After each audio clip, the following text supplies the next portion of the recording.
Jasmine Crockett chooses to express herself, I'm like, is that going to help your district in Texas? Aren't you there to find a way to get stuff done as opposed to just being an impediment to what Trump wants? How much work goes into that? I'm just going to go off about Trump, cuss him out every chance I get, say the most derogatory, incendiary things imaginable, and that's my day's work. That ain't work. Work is saying that's the man in power. I know what his agenda is. I'm not exactly in a position to stop him since the Republicans have the Senate and the House. But maybe if I'm willing to work with this man, I might get something out of it for my constituents. Because like Joe Manchin said, he's there to represent, or was there for 15 years to represent, the people of West Virginia. She's supposed to be there to represent people of Texas. I mean, this guy, time and time again, is always, just attacking our community. In some way, we never cancel him. Some of you haven't, though. I canceled him years ago. I canceled him when he trashed Colin Kaepernick. When Colin Kaepernick had this nonviolent, silent protest against the inequities in our criminal justice system, Stephen A. Smith attacked him. He said that he'd rather be a martyr than an NFL quarterback. He said that since he didn't vote, nothing that comes out of his mouth should be, taken with any credibility. He just trashed this man. And the thing that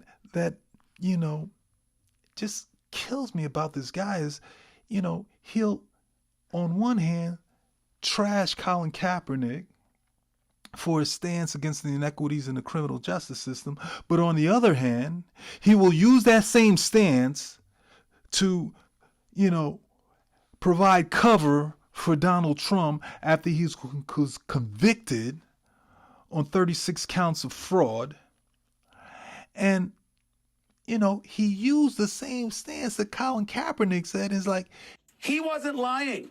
He was telling the truth. When you see the law enforcement, the court system, and everything else being exercised against him, it is something that black folks throughout this nation can relate to with some of our historic, iconic figures.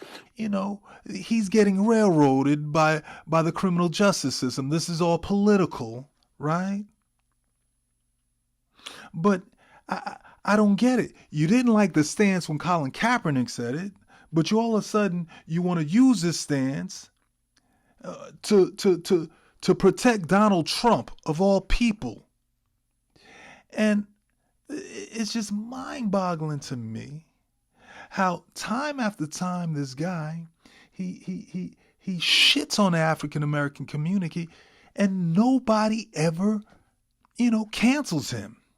Nobody ever really checks him.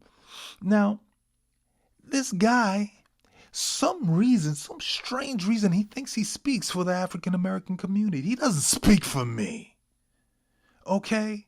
And when he says that, black men can relate to Donald Trump and his plight of being a convicted felon, there's a two-barreled, assault on the black community. Number one, we're just, convicted felons. That's our pathology. And on the other end of the barrel, he's protecting this guy that is just foul. He knows he's foul, but he's a foul millionaire. He's a foul white millionaire, and he's always going to curry to those, You see how he treats black billionaires like LeBron James, and trashing him, trashing his son, lying about him. I remember this guy, he pimped out Kobe Bryant's death. I'll never forget that. To try to throw shade at LeBron James, claiming that he didn't go to the funeral. There's a lot that we don't talk about with LeBron James. Remember when the memorial service took place for Kobe Bryant? I'm quite sure he had his reasons. LeBron was devastated, loved Kobe. We get that. I can't believe I didn't see him there. Magic was there, Jordan was there, Shaq was there, Steph Curry was there, D. Wade was there. The NBA community was in attendance. We didn't see LeBron James. I suggest that he be happy with the things that I haven't brought up. I never brought up really and never really discussed why you were not at Kobe Bryant's memorial service. What do you get out of that? And then he lied about it. He tried to do one of his BS apologies. Stephen A. Smith put out right here. He said, "My apologies and clarification. I misspoke in hour 1 of First Take today when I intimated that LeBron did not attend Kobe Bryant's memorial. I corrected myself in hour 2 when I acknowledged he was indeed in attendance. My mistake. Should not have even broached that subject. It was not my main point. I retract nothing else that I said. Have a nice day." And I want to show you guys what he said in hour 2 of ESPN First Take when he had to retract what he said. Let's check out that clip right here. To the Olympics, I remember people were blowing up my phone since the first segment of the show when I talked about him at the memorial service, okay? I didn't mean to say he wasn't in the building. I was told he was in the building. You understand? But we saw a whole bunch of players out there. We didn't see him. Why? But you people still want to go to his show, listen to his podcast, and think that he's a cool guy. Time and time again, he goes on to Fox News and yucks it up with the likes of Sean Hannity. Problem segment tonight, as you may know, ratings for the National Football League are down significantly this season. Some believe that Colin Kaepernick protest kneeling during the national anthem has turned off some viewers. Mr. Kaepernick himself says he believes America is an unjust society, but when asked if he voted on Tuesday, he said no, that he didn't care who won. That angered Stephen A. Smith, a sportscaster on ESPN, who joins us now from Philadelphia. So what's your primary beef with Kaepernick? Well, my primary beef is that he made all of this noise about racial injustices and what have you that have been taking place in this country. And while African Americans can certainly relate to some of his feelings, you've got to follow through, because we all know that the one thing that empowers individuals in the United States of America is the power to vote. It's not something that African Americans had the right to do until 1965. How in God's name could you defer to the things that have transpired in our history? You have that right to vote, and then you don't exercise that right when people have fought and bled and died for you to have that right. It seemed to me to be counter to everything that he said, and I felt as a result that he came across as a hypocrite, and that's what I said, and that's what I'm saying tonight. All right, now I've read some of his comments, Kaepernick's comments, and it comes down to he doesn't think that the system's legitimate, that any of the candidates care about African Americans, they wouldn't do anything. He's basically a nihilist. You know, he just said, look, it's a rotten country, it's a rotten system, so I'm not going to participate in it. Does that have any resonate? Does that resonate at all for you? No, makes no. It doesn't bother me. I mean, I'm not going to say. First of all, I don't totally agree with it, but the point is, it's irrelevant, Bill. Because here's the reality: you can't legislate what's in people's heart. Fair enough, but you can go by their record. You can go by policy. You can look at what the power of your vote has the power to pull off. You're talking about Supreme Court justices that are going to be put into place. But he doesn't believe in the system. Laws. He thinks everybody's corrupt and it's all rigged against the black man. So he's not going to participate. You know, he's washing his hands of the whole thing. Well, listen, I'm a black man, and I'm here to tell you there's a lot of black folks that obviously we feel that the system itself could better serve us. There's no question about that. But at the same time, your dismay or being disenchanted with a couple of individuals that happen to be running for president, knowing you're going to have to pick one of them, it's like you're saying, I want everything the way that I want it, or I don't want to participate. That's true. I mean, he's not a constructive and it makes no man. sense.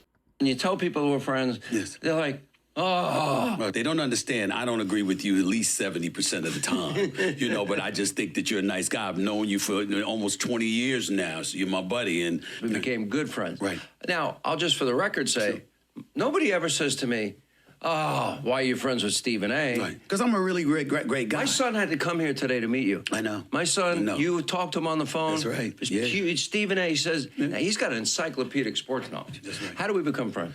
Well, we met at a time when I was really, really struggling in the business. And I was doing an interview with Fox News, and I came out of there, and you saw me in the hallway and let me know that you had seen me a few times and that you really, really liked what you were seeing and to keep up the great work, and you were going to invite me on your show, and you followed up and you did that. And thereafter, we would always talk before your show or after your show. We just hit it off. And you tell people who are friends, Yes. they're like, oh. This guy, he calls them their friends. Our enemies are his friends. That's interesting. But he speaks for all black people, supposedly. And he, I'm tired of this guy. I'm tired of people making excuses for this guy. I have a friend, very wise man, very woke man, very principled man. And once in a while, I'll go to him to get his opinion on things. And I called him to get his opinion on Stephen A. Smith. And this wise man said to me, well, Wayne, you can't cancel him because he provides so many jobs for people. I'm like, what? He needs a show. He has to hire people. It's like these dudes who say, oh, I take care of my kids. You're supposed to. And he's supposed to get quality people on his show if he wants to get ratings. So I'm not giving him no apple, because he hires some black people. How's he going to have a show if he doesn't? And then he'll bring somebody on like Mad Dog Mike Russo. This guy's, I can't stand him. I boycotted this dude too several years ago. He had this radio show. It was Mike and the Mad Dog. His partner was Mike Francesa. Two really pompous dudes who never played any ball in their life. And they always were pontificating about black athletes. And the thing that broke me from these dudes was Hank Aaron had written a book. And in the book, he spoke about all the vile, repugnant things he went through as he was making an assault on Babe Ruth's home run record. Now, these two dudes, really, they came out of their mouth and said, how come he doesn't, especially Mad Dog, how come he didn't get over it already? They always want us to get over stuff. Black folk always has to get over stuff. We get crapped on, and we're just supposed to wipe it off and move on. No. And when we talk about it, oh, we're woke. We're woke. No, we're not just woke. We're wise too. And we're wise to what you people are doing. We're wise to what Stephen A. Smith is doing. This constant pandering and taking our community for granted. And you got to know, again, you got to stay wise. You got to stay woke. You got to know what this dude is doing. And what he does is he aggregates audiences, right?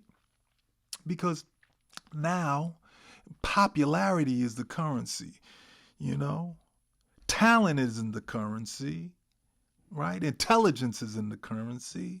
It's just straight popularity. When they say these people, oh, what makes them popular? They're popular just by being popular. So he understands this and he aggregates audiences. That's why he got on soap operas. That's an audience that doesn't watch ESPN, And that's why he goes over to Fox News. He gets that audience too. He has access to that audience too.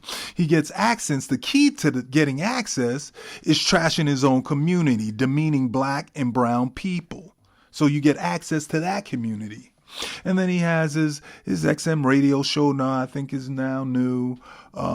He's got a podcast, and of course he has First Take. So he's aggregating all these audience to make him very, very popular. And he parlayed that into a huge contract.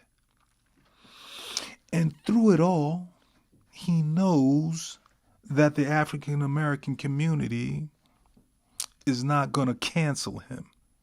So that's why he acts this way. He curries favor by trashing his own community with the likes of Sean Hannity and that audience over there. And I have people telling me, oh, Wayne, he's just funny. No, he's not funny at all. If you ask me, I think he's corny. and goofy.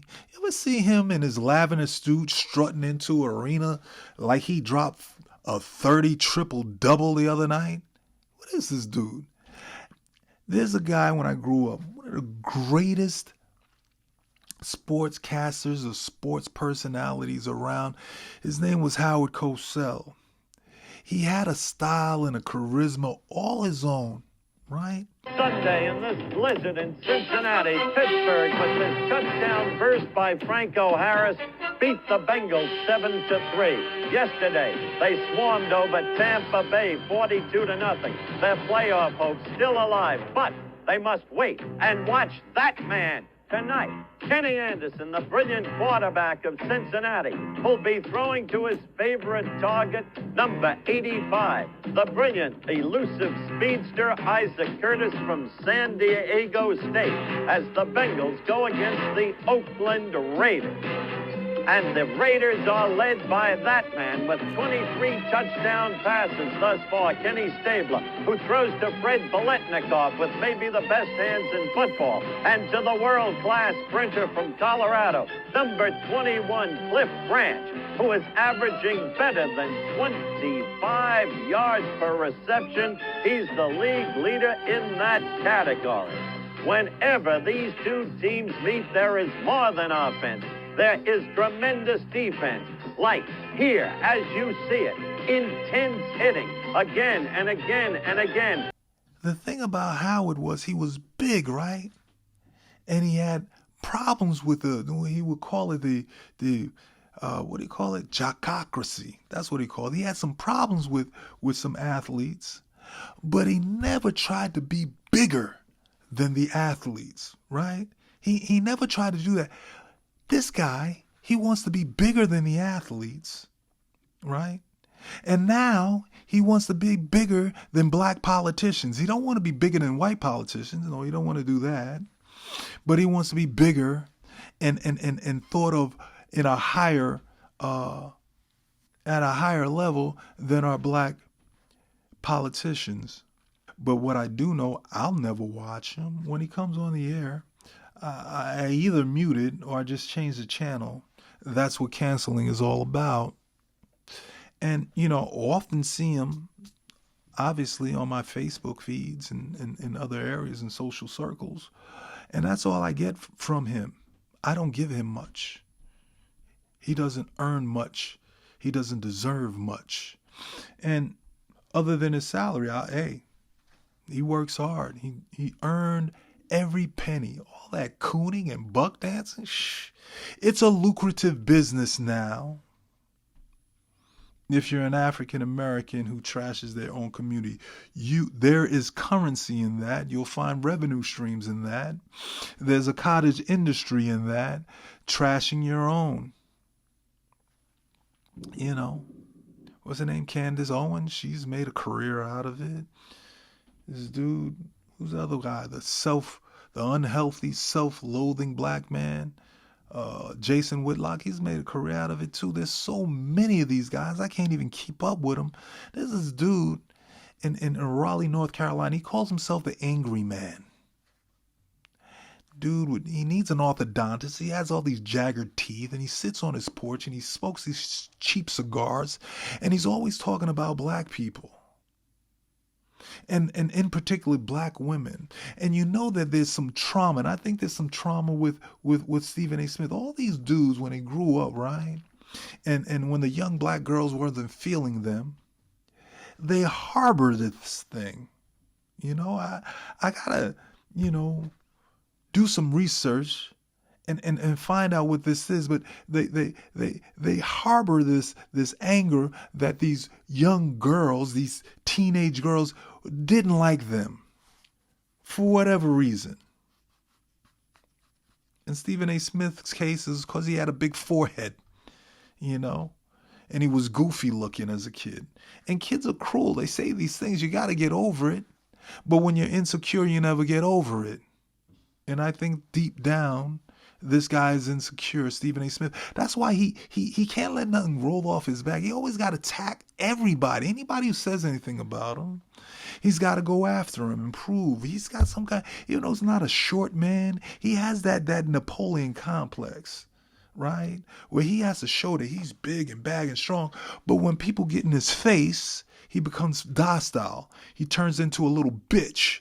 I saw it just last week, right? Serena Williams' husband came on to the show and said, wait a minute, didn't you say something about, my wife? It all started when Serena made a surprise appearance at the Super Bowl halftime show during Kendrick Lamar's performance of Not Like Us, a diss track toward her ex, Drake. The tennis pro reportedly dated the rapper around 2015. A day later, Steven gave his take on Serena's cameo, saying he would divorce her if that was his wife. If I'm married and my wife is going to join trolling her ex, go back to his ass. Because clearly you don't belong with me. What you worried about him for and you with me? I gotta get that link back. Stephen A. Smith, I think you had some marriage advice for me. Is that right? Or well, you know what? Listen, I did it. People, headlines are headlines. We can get into that another time, but I was hoping you were going to be here. I am not qualified. Married? Right. Oh no, not me. Well, I ain't qualified, my brother. I'm not qualified. I was going to ask because you hadn't been married before, right? I am married. No, see. Okay. Yeah, because I give advice to plenty of founders who want to build billion-dollar companies, and the reason I do that is because I build billion-dollar companies. Yeah. So I generally try to stay in my lane as advice department. Then we'll talk marriage advice later. I'm going 13 years strong. We got you. Alexa. No, I never said anything like that. Yes, you did. And when that man confronted you about talking about his wife and telling you to stay in your lane, you bitched up. And he does it all. He did it with LeBron James. Talked about his son. LeBron addressed him. What'd he do? He bitched up. And after this, when the incident happened, he doesn't say something, but afterwards, he's a tough guy. Oh, if that man would have hit me, I would have swung on him. No, you wouldn't have. You would have held your jaw like this and said, I'm going to sue you. I'm going to sue you. You'd have done a Chris Rock thing and just continued on with the show. So stop. And I want you people out there to stop listening to this guy, right? Stop watching his show. Don't go to his podcast. Just let him go. And you will see, watch.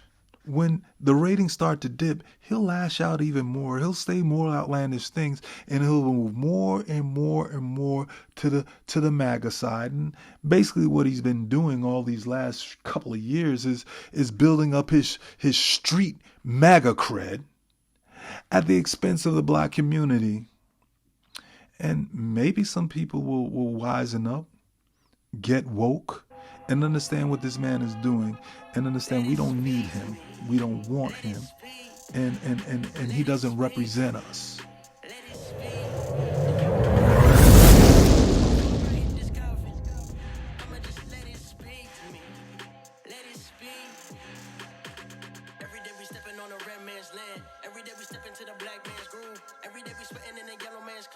Every day we subject to the white